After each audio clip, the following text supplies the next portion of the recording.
2 Timóteo capítulo 1.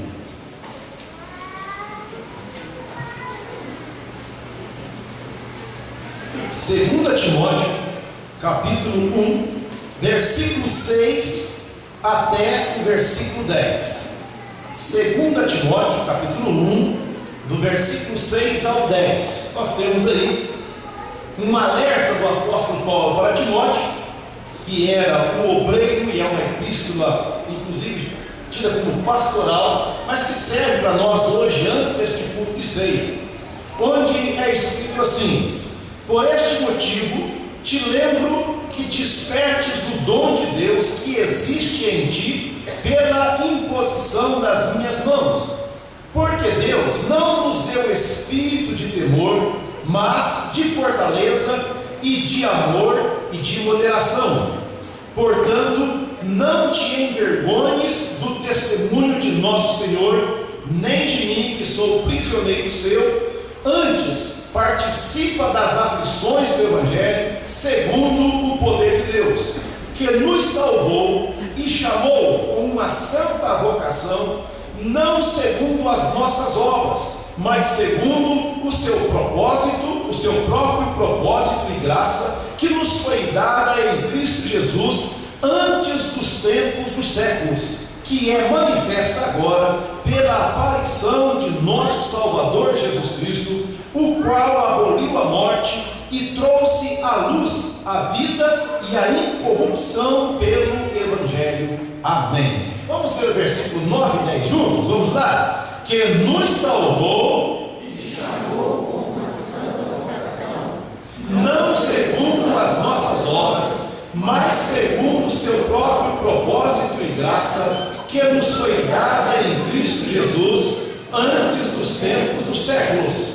e que é manifesta agora pela aparição de nosso Salvador Jesus Cristo, o qual aboliu a morte e trouxe à luz a vida e a incorrupção pelo Evangelho. Amém. Tratando-se da palavra de Deus e fala do Evangelho, que nós não devemos nos envergonhar do testemunho de Cristo Jesus, nós começamos no versículo 8, lembrando desta recomendação: portanto, não te envergonhes do testemunho de nosso Senhor. O apóstolo Paulo estava preso, e ele também disse para Timóteo: também não se envergonhe de mim, que sou prisioneiro, por causa da pregação deste Evangelho, mas sofre e participa das aflições deste Evangelho. A primeira recomendação para nós aqui, que seria a segunda de Paulo para Timóteo, a primeira recomendação é para despertar o dom de Deus que foi lhe dado, mas nesta segunda recomendação, no versículo 8, há uma recomendação para todos nós: não tenha vergonha do Evangelho de Cristo Jesus. O mesmo apóstolo Paulo, escrevendo a Romanos capítulo 1, versículo 16, ele diz isso: porque não me envergonho do Evangelho de Cristo Jesus. Tem outras coisas que nós deveríamos envergonhar, inclusive deveríamos envergonhar de nós mesmos, do nosso testemunho. Nós deveríamos envergonhar das coisas que nós fazemos, deveríamos nos envergonhar das coisas que falamos, envergonhar das coisas que participamos, menos envergonhar do Evangelho de Cristo Jesus, porque é o poder de Deus para a salvação de todo aquele que crê, como está registrado em Romanos capítulo 1, versículo 16. Então, como cristão que nós somos, nós não podemos ter vergonha do Evangelho de Cristo Jesus e do testemunho de nosso Senhor Jesus. Numa época de super-heróis, numa época de homens aparecendo de um lado e do outro, querendo ser super-herói em todas as áreas, nós sempre lembrando que Cristo Jesus, ele precisa ser, em outras palavras, o nosso herói. É Jesus, é Ele que é o único que pode salvar. A salvação é só em Cristo Jesus. Então jamais podemos ter vergonha do Evangelho de Cristo Jesus. Ainda que alguém viu um cristão, um crente, dar um mau testemunho e conhecia a vida dele do mau testemunho, e um dia chegou e estava falando de Jesus, mas quem é você para falar de Jesus? Eu conheço seu testemunho, eu conheço você, quem é você para falar de Jesus? E aquele que diz: eu sou um pobre, miserável, pecador, mas não tenho vergonha de dizer que Jesus Cristo, Ele é o meu Salvador, o meu perdoador, e salva todo aquele que crê, e disso eu não tenho vergonha de falar. Que é falar e testemunhar do poder do Evangelho de Cristo Jesus. No versículo 9, o apóstolo Paulo dá as razões, segundo o poder de Deus. Ele fala que este Deus maravilhoso, no versículo 9, Ele nos salvou e chamou com uma santa vocação. Salvos, nós fomos chamados. Jesus chegou a dizer para os discípulos o seguinte: não escolhestes vós a mim, isto é, não foram vocês que me escolheram, é eu que escolhi vocês. Há uma diferença muito grande quando compreendemos que nós fomos chamados por Cristo Jesus. Por que há uma compreensão maravilhosa desse ponto? Porque o apóstolo Paulo diz no versículo 9 que não foi segundo as nossas obras. Minha irmã, meu irmão, moço, moça, você não é salvo por Cristo Jesus porque você é bonzinho e merece, não. Pelo contrário, é porque nós não merecemos. Nenhum de nós conseguiríamos fazer alguma coisa boa para ser salvo. A salvação não é um pagamento de algo que você fez. A salvação não é um prêmio de honra ao mérito, porque você merece ser salvo. A salvação é o contrário. Jesus Cristo veio justamente porque nenhum homem na face da terra, nenhum ser humano poderia ter condições de se salvar. E a salvação está encerrada apenas na pessoa de Cristo Jesus. É por isso que o mesmo apóstolo Paulo ele escreve que há um só Deus e um só mediador entre Deus e os homens, que é Jesus Cristo. Jesus diz: eu sou o caminho, a verdade e a vida. Então ele diz assim: esse Deus maravilhoso em Cristo Jesus nos salvou e chamou com uma santa vocação, não segundo as nossas obras, diz o versículo 9, mas segundo o seu próprio propósito e graça que nos foi dada em Cristo Jesus.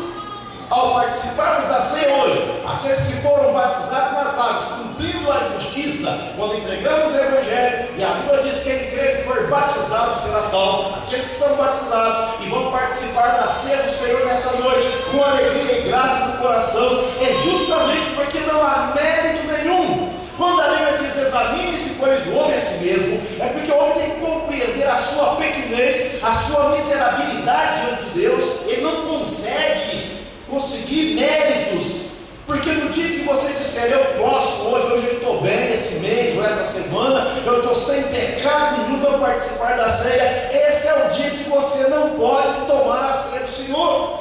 A ceia do Senhor nós tomamos e participamos dela confiados no mérito de Cristo Jesus. É em Jesus. Por isso nós cantamos no início do culto: teu sangue o quê?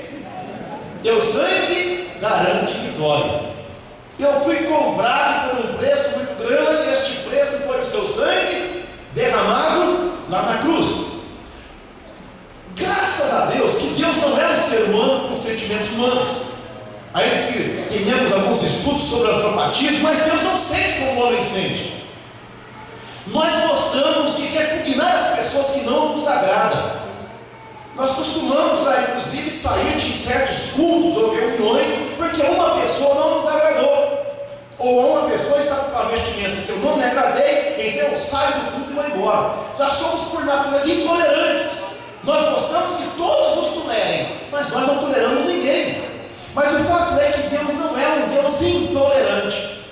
Deus conhece meu coração, Deus conhece o teu coração, Deus conhece o que você está pensando agora, Deus sabe o que você pensou durante essa semana, e olha que durante só este dia, milhões de pensamentos passaram por sua cabeça. Cada um deles Deus conhece, cada um deles. Nos momentos em que você foi grato a Deus, nos momentos em que você foi rude, nos momentos em que você teve alguns deslizes, mentindo, pecando, seja qualquer sorte de pecado cometido, Deus conhece tudo. E se Deus fosse um Deus intolerante, Deus teria me matado, te matado, e poderia me matar e te matar agora. Mas por que o apóstolo Paulo diz isso aqui? Porque Deus, em Cristo Jesus, segundo o seu propósito, o seu próprio propósito, segundo o seu próprio objetivo, o seu próprio alvo, e segundo a sua graça que nos foi dada em Cristo Jesus antes dos tempos dos séculos, segundo a sua graça, segundo o que nós não merecíamos, não merecemos e jamais mereceremos.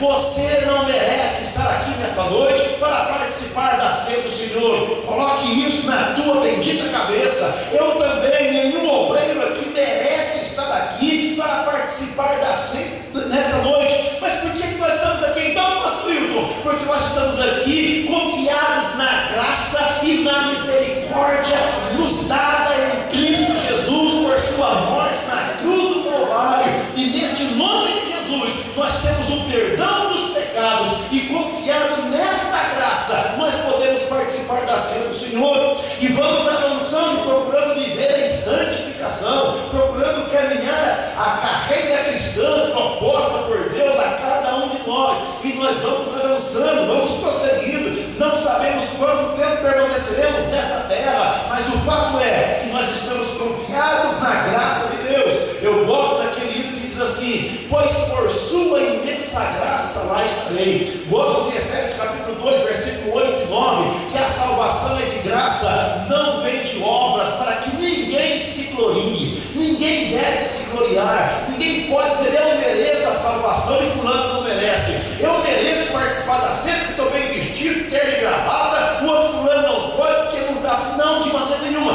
Todos nós devemos confiar na graça e misericórdia de Cristo Jesus. É isso que o apóstolo Paulo diz quando ele escreve a carta aos Romanos, no capítulo 7. Ele fala: miserável homem que sou, quem me livrará do corpo desta morte? Mas ele diz: mas dou graças a Deus Pai em Cristo Jesus, que me garante a vitória, a nossa vitória, a minha vitória, a tua vitória, a nossa vitória, seja sobre as obras das trevas, seja sobre as obras da carne, a nossa vitória está garantida em Cristo Jesus, o nosso Senhor. Aprove Deus tirar todas as coisas e todas as cerimônias, todos os rituais do Antigo Testamento, da Antiga Aliança, para estabelecer uma nova aliança, que é a salvação gloriosa, eterna em Cristo Jesus. O versículo 10 diz assim: que esta salvação, segundo o seu próprio propósito e graça, versículo 10,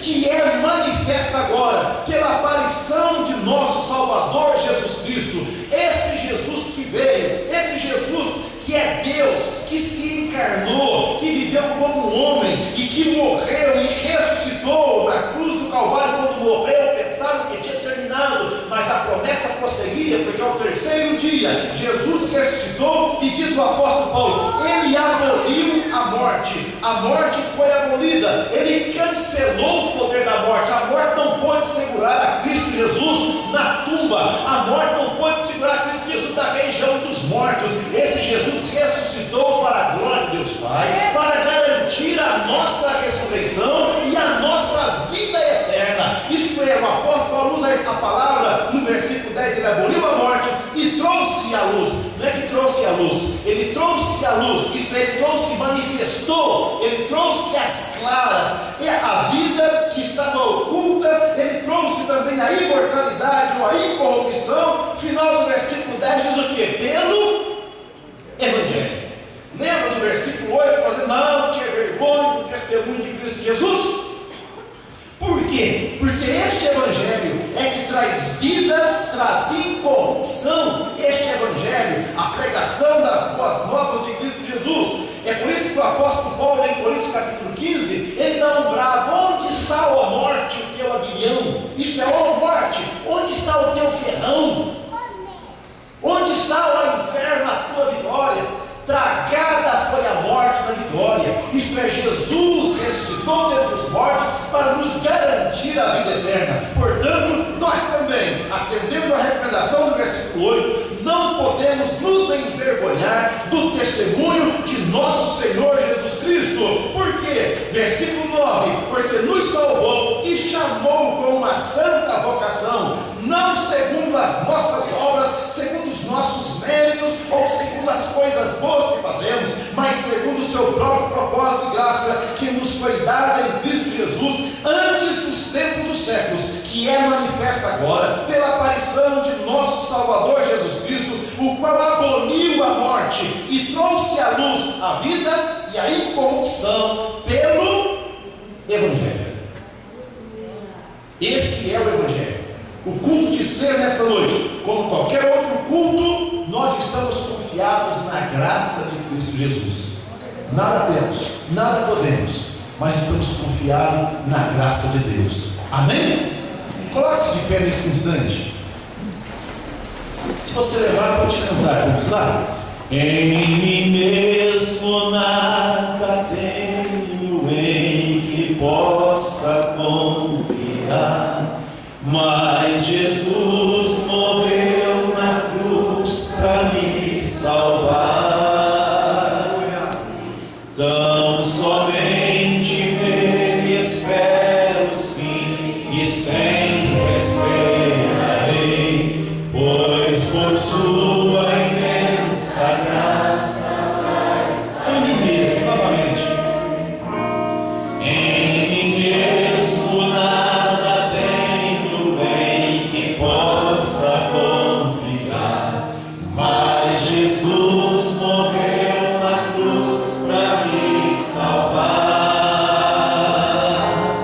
Tão somente nele espero sim, e sempre esperarei, pois por sua imensa graça lá estarei.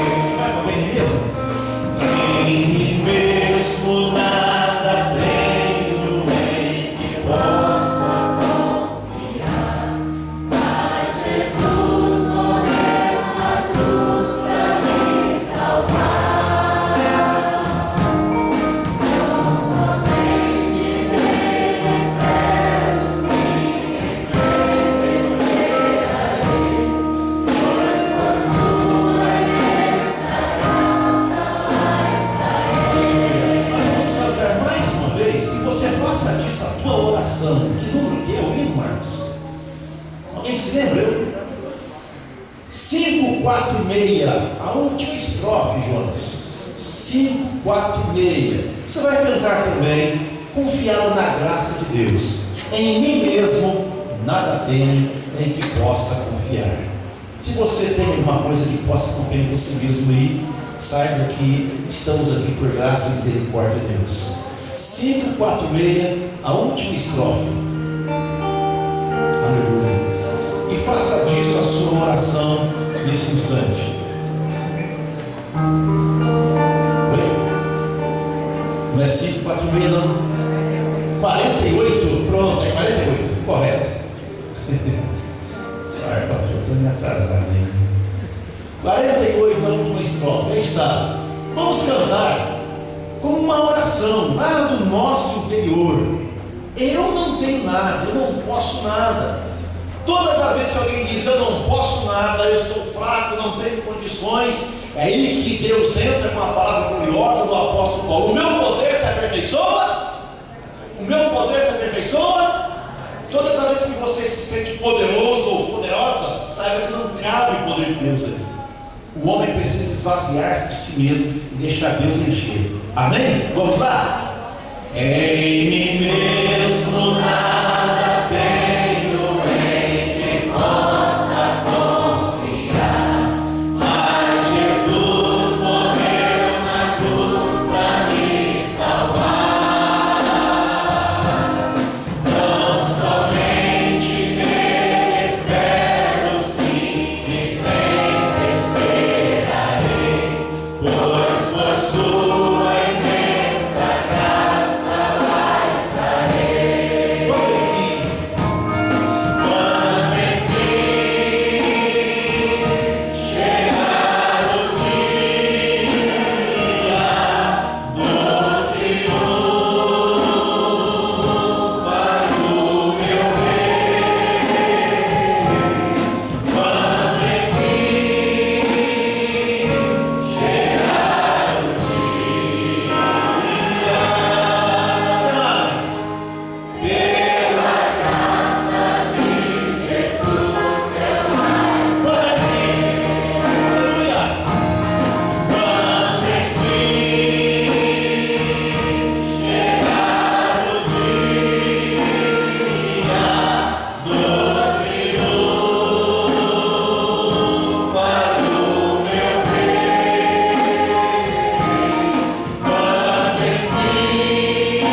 Ti. Nós te agradecemos por Tua graça, por Tua misericórdia, pelo sangue de Jesus Cristo. E ajuda-nos a não ter vergonha deste Evangelho maravilhoso.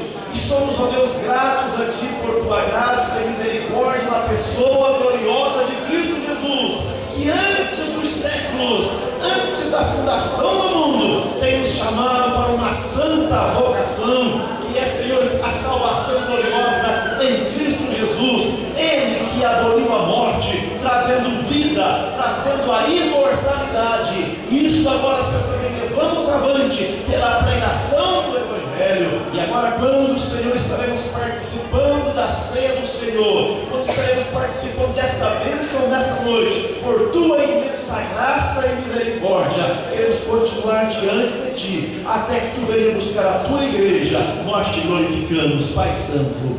Amém, Senhor.